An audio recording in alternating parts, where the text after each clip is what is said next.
Voilà, je vais vous proposer d'ouvrir la parole dans l'Épître aux Hébreux, au chapitre 11 et au verset 1er. Ça, c'est un texte que nous connaissons bien. Or, la foi est une ferme assurance des choses qu'on espère, une démonstration de celles qu'on ne voit pas. Pour l'avoir possédée, les anciens ont obtenu un témoignage favorable. Amen. Nous continuons notre panorama des piliers du protestantisme. Nous avons passé quelque temps sur le premier pilier, seulement la grâce, puis sur le second, seulement le Christ, et cette fois-ci, nous commençons notre étude sur le troisième pilier, seulement la foi. Alors nous pourrions bien sûr nous limiter à considérer que nous avons la foi dans la grâce, et que nous avons la foi dans le Christ et que du coup, tout va bien pour nous. Alléluia. Mais on va quand même creuser un petit peu plus, sinon ça serait une étude qui serait vraiment extrêmement brève. Alors on ne cherche pas à faire long, mais on va essayer quand même d'aller un peu plus profondément dans le sujet. On va pour ce faire étudier 3 points. Ce soir, nous n'étudierons que le premier. Dieu suscite la foi, premier point. La foi rend heureux, deuxième point. Et les œuvres de la foi, troisième point. En avant-propos, nous pouvons rappeler ce verset célèbre qui est également dans Hébreux 11, mais au verset 6. Or, sans la foi, il est impossible de lui être agréable, car il faut que celui qui s'approche de Dieu croit que Dieu existe et qu'il est le rémunérateur de ceux qui le cherchent. Nous avons besoin de la foi, et j'ai envie de dire, et seulement de la foi, pour nous approcher de Dieu. Nous n'avons pas besoin d'avoir de mérite, tant mieux si nous avons des mérites, mais cela n'a aucune utilité. Nous n'avons pas besoin de naître dans une famille chrétienne pour nous approcher de Dieu. Nous n'avons pas besoin de qualités personnelles particulières pour nous approcher de Dieu. La foi seule nous suffit. Ce premier point que nous abordons ce soir, Dieu suscite la foi, nous en trouvons un exemple parfait dans ce texte de l'Épître aux Romains au chapitre 10 et au verset 17, où Paul nous dit ceci, inspiré par le Saint-Esprit. Ainsi, la foi vient de ce qu'on entend, et ce qu'on entend vient de la parole de Christ. Donc il y a bien sûr un point commun aux 3 premiers piliers du protestantisme, c'est qu'ils sont à l'initiative de Dieu. C'est Dieu qui fait grâce, c'est Dieu qui nous donne un sauveur qui est le Christ, c'est Dieu qui suscite la foi dans nos cœurs par la parole du Seigneur Jésus. Je précise que ce n'est pas réducteur quand la Bible parle de la parole de Christ, puisque Christ est la parole vivante incarnée. C'est l'apôtre Jean qui nous dit ces choses au chapitre 1er, au verset 14. Il nous dit « Et la parole a été faite chair, et elle a habité parmi nous pleine de grâce et de vérité, et nous avons contemplé sa gloire, une gloire comme la gloire du Fils unique venu du Père. » En réalité, si Dieu suscite la foi en nous, nous n'avons qu'une responsabilité, c'est d'avoir un désir de foi.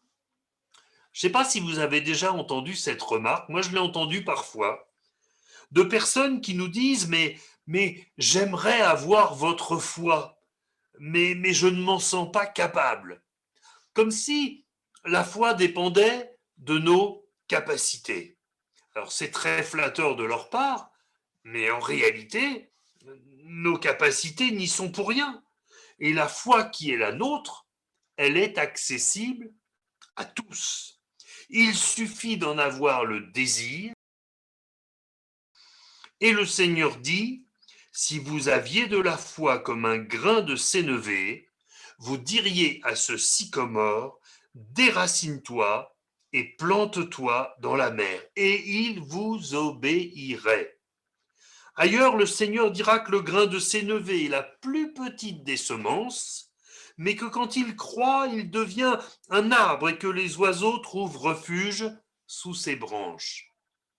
Eh bien, c'est ça la foi.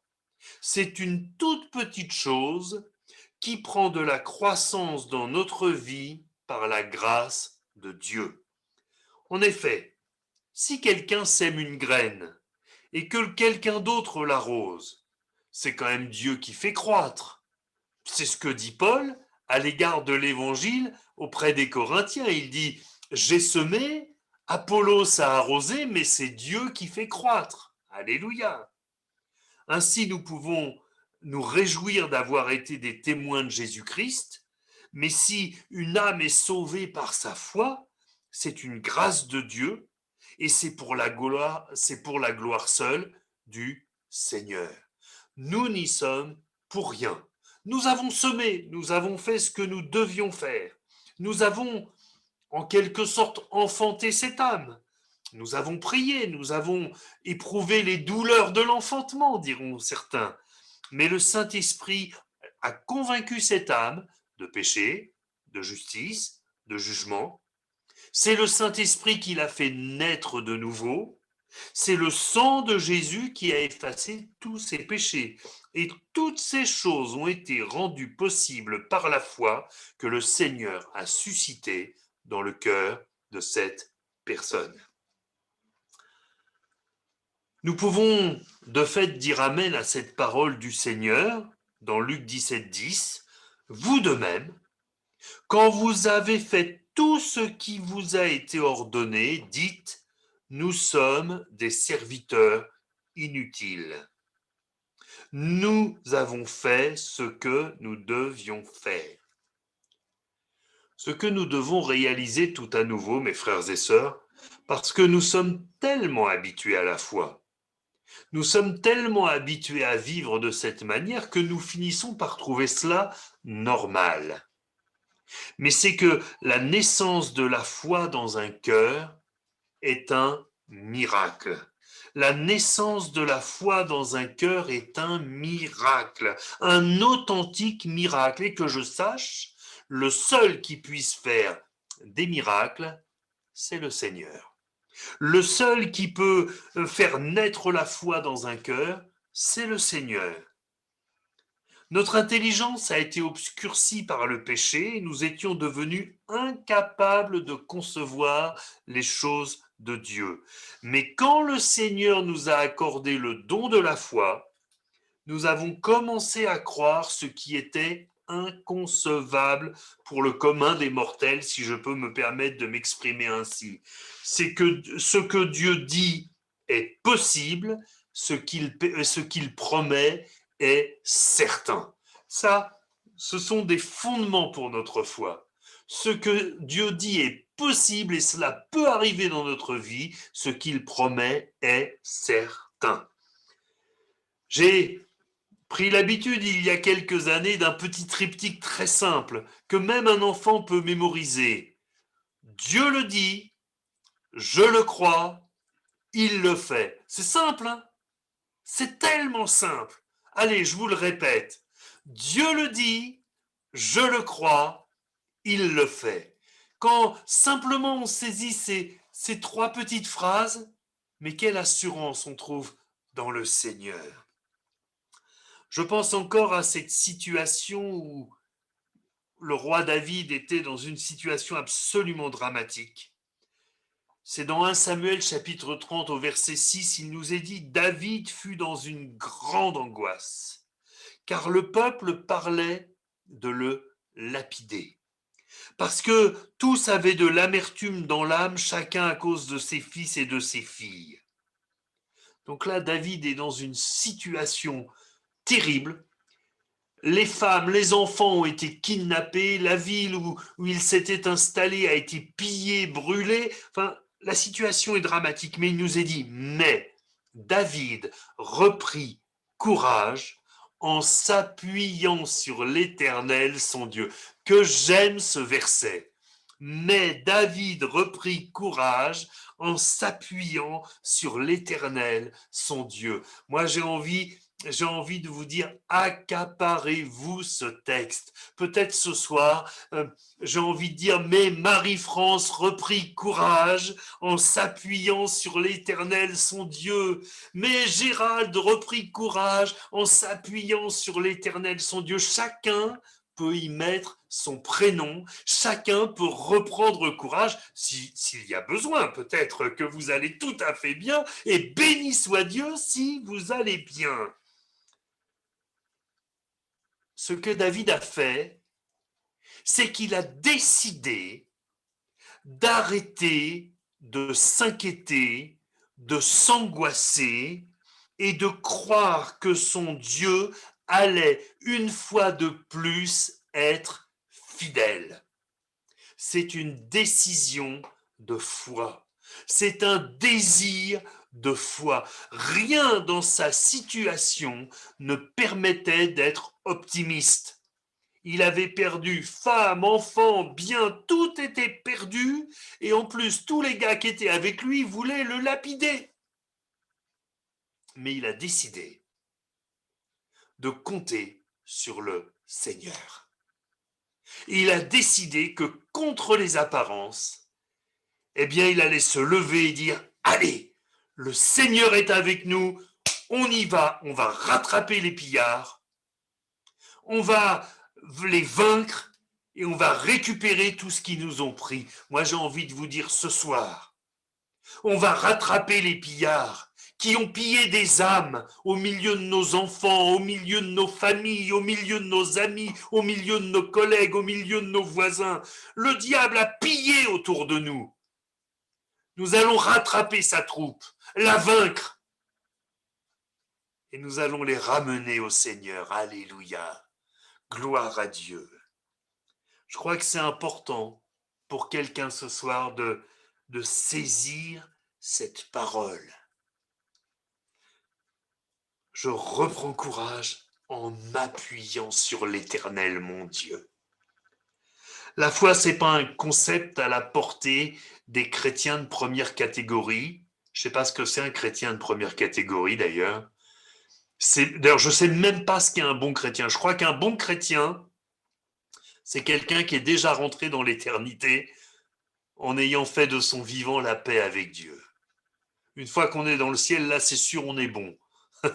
Mais tant qu'on est sur terre, nous sommes des gens de peu de foi, nous sommes des gens frappés de médiocrité. Nous avons toujours des erreurs et des errements. Que Dieu soit béni. La foi, mes frères et sœurs, n'est pas un but inaccessible. J'ai appris quand je travaillais dans le commerce qu'un objectif devait être concret, mesurable et réalisable. Eh bien, je crois que Dieu est, permettez-moi, un bon manager pour nous. Il est bien mieux que ça d'ailleurs. Mais il ne nous fixe pas des buts, des objectifs qui ne soient pas réalisables.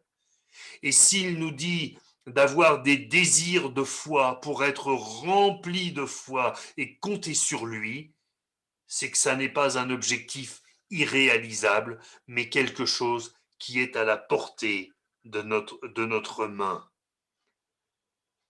Nous avons lu en introduction que la foi est une ferme assurance des choses qu'on espère. Mon frère, ma sœur, veux-tu décider ce soir que ce que tu espères est une ferme assurance? Peut-être quelqu'un prie pour le salut de son enfant. Considère ce soir que ce que tu espères est une ferme assurance. Dieu le dit, je le crois, il le fait. Une démonstration des choses qu'on ne voit pas, peut-être. Vous savez, c'est difficile. Je pense à ceux qui cherchent du travail. Et à chaque fois qu'ils envoient un CV, ils n'ont soit pas de réponse, soit une réponse négative. C'est difficile à un moment de croire que le Seigneur va leur donner un travail. Parce que à chaque fois, voilà, il y a ces lettres, ces réponses négatives. Tu ne vois pas encore la réponse positive. La foi est une démonstration de la réponse positive que tu n'as pas encore reçue. Une démonstration. Les jeunes qui font des maths, qui sont encore dans les études et tout ça, savent ce que ça veut dire, une démonstration.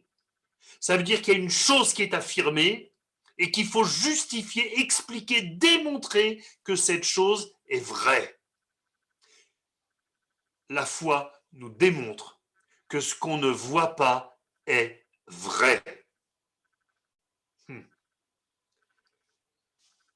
Je voudrais que nous rendions grâce ce soir au Seigneur pour la foi qu'il a déversée dans nos cœurs en réponse à notre désir de foi. Alors peut-être qu'au milieu de nous, il y a des gens qui, le jour où ils se sont donnés au Seigneur, avaient une foi immense et qu'ils n'ont jamais défailli. Si c'est le cas, béni soit Dieu. Je veux bien la recette. Mais je crois aussi que quand on commence à faire confiance au Seigneur, notre foi, elle est fragile. Elle est fragile. Mais le Seigneur nous a fait grandir dans cette foi. C'est pas nous qui nous sommes fortifiés tout seuls. Ça n'est pas à la force du poignet que notre foi a grandi.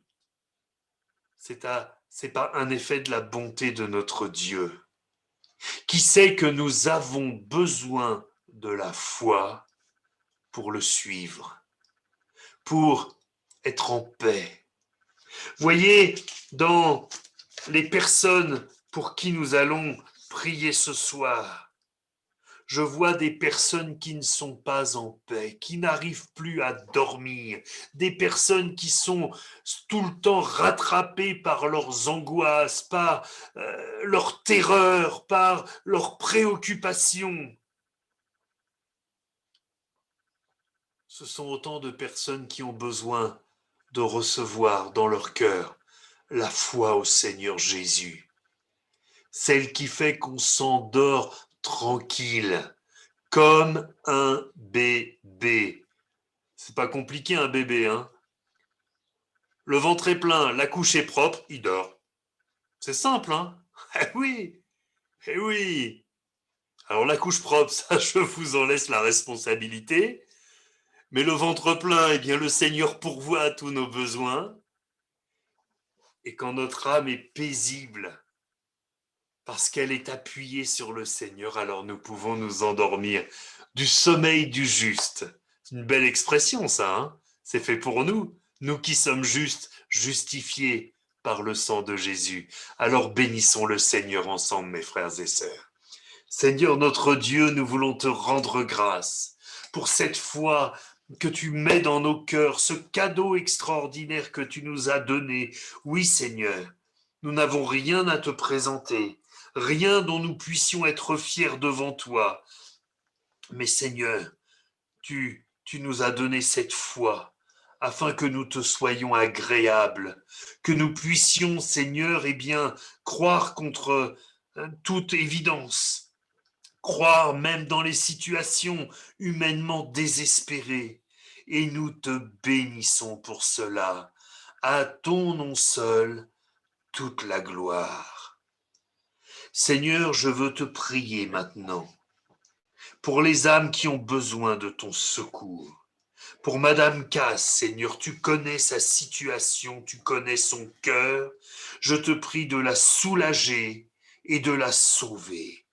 Tu vois Madame Sol, Jackie Sol, Seigneur, je te prie, Seigneur, afin que ce soir même, elle puisse s'endormir en paix, pouvoir rappeler Annick demain en disant « Mais c'est extraordinaire, qu'est-ce que vous avez fait? J'ai dormi d'une manière, je ne savais même plus que c'était possible. » Oui, Seigneur, toi, tu peux le faire.